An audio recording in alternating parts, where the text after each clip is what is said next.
Here we are, day 14. Welcome to the Chronological Bible in 1 year, and I hope you're enjoying it. Let's get at it. Chapter 37 is where we are starting, and we get into Joseph's life, which we had Abraham had Isaac, Isaac had Jacob, and Jacob had Joseph and Esau. Esau was the firstborn, but he gave up his right to Joseph. So here we go. Joseph is old, and he's kind of in his teenage years. And he's visiting with his brothers, and his brothers hate him. His dad gives him a cloak, and they're really upset about it. So he really causes problems when he tells them about this dream in chapter 6. Listen to this dream, he said. We were out in the field tying up bundles of grain. Suddenly my bundle stood up, and your bundles all gathered around and bowed low before me. Wow, that's one way to make friends with your brothers. And of course, they're like, what? We're not going to bow down to you. And of course they do. He gets sold into slavery. And the famine hits, and all of them go and have to bow down to Joseph because he's the second in command over Egypt. And then in verse 9, he has another dream, and he says, the sun, moon, and 11 stars bowed low before me. And you're like, okay, what's that mean? You got the 11 stars, which are his brothers, the sun and the moon. Well, that's his family and his dad.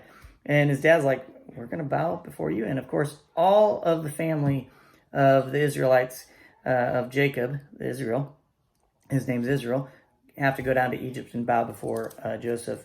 But here's the thing. Joseph goes through all this turmoil and suffering, and he really struggles with all that, and just like the rest of us. And it's very hard to put your trust in God and know that, okay, why is this happening? What good is this? And sometimes we never find out why it's so good. And it's horrible at the time, but God uses horrible things for good stuff. He didn't do it. We brought it on ourselves, or we brought it into this world, and we suffer for it. We may not have caused it sometimes, but it is our problem that we have made in this world. So we keep going, and Reuben wants to try to save him and tells him, let's just put him in the cistern. But here's where it gets interesting and has everything to do with what I'm talking about. Remember Ishmael?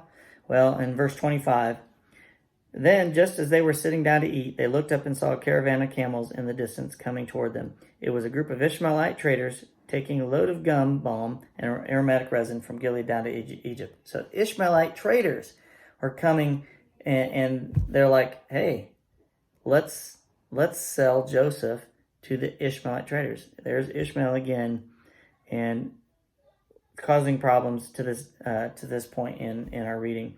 So what did they do? Not only is that important, but how much did they sell him for? They sold him for 20 shekels of silver.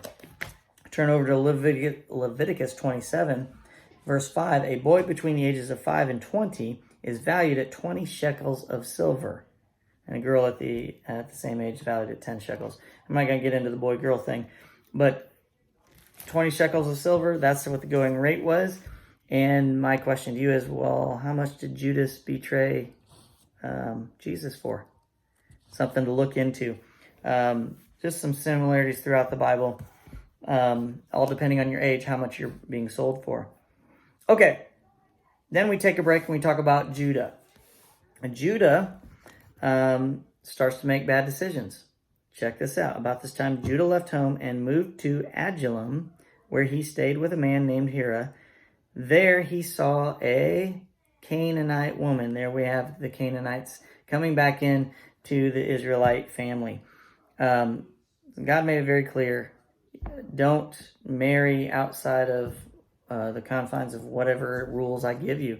And of course, these guys are just morons. They just go and do whatever they want, and they cause problems. So he has 3 children. The firstborn son gets married but dies. So Tamar doesn't have anybody, so the second-born son's supposed to take her. He decides not to, so God takes him. God takes the first one, he takes the second one, and then the third one's too young to take Tamar. So Judah says, hey, go away, I'll send Shelah, I think it's Shelah, to marry you when he's old enough. And he had no intention of doing that. Tamar realizes what's going on, so she pretends to be a prostitute. Judah has sex with her, realizes what's going on. He doesn't realize what's going on, and he threatens to have her killed because, hey, she had sex and is going to have a baby and pretended to be a prostitute. She deserves to be killed. She tells him what happened, and he's like, oh, I guess you're a lot smarter than I am. So here's the deal. Why is all this important? You get to verse 29. She's having twins. And the first one pulls his hand back, goes back in, and out comes the brother. The midwife exclaimed, and this is verse 29, how did you break out first? So he was named Perez. So everybody grabs their family tree that they've been making. And we got Judah up at the top. It's okay if you can't see it. And from Judah, we get Perez. And Perez, Hezron, and then on down. All the way down to, I don't know, let's find out where that goes. If you look in, if you continue with the family tree, you'll find this out. But if you look in Matthew, in the first chapter, it goes through, and you start in chapter 1, verse 3. Judah was the father of Perez. Perez was the father of Hezron. Hezron was the father of Ram. Blah, blah, blah, blah, blah.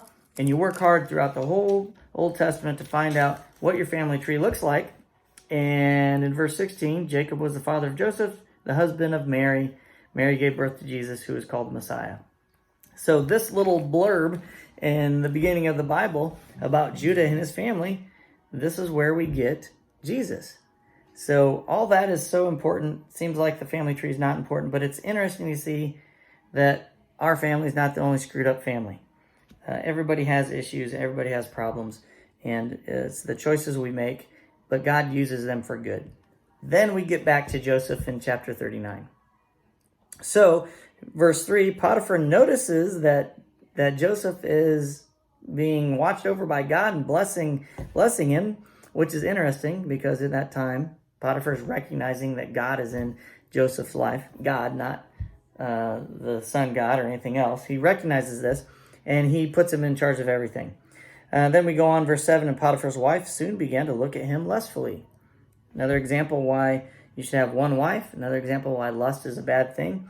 Just throughout the whole Bible. You're going to hear me say this throughout the whole Bible. There's not one example where more than one wife is okay, and it's not one example where lust is okay.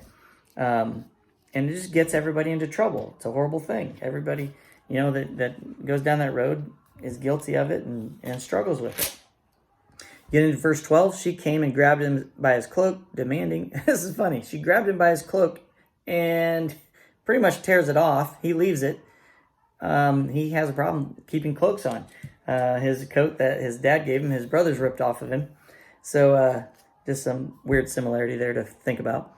So anyway, she screams and says he raped her, tried to rape her. And so Potiphar throws him into jail. And when he's in jail, what happens? The jailkeeper's like, hey, this guy's really smart, does a lot of great things, and pretty much takes care of the whole jail cell. And that's where we end day 14. So hopefully you got some really good things out of it, and we'll see you tomorrow.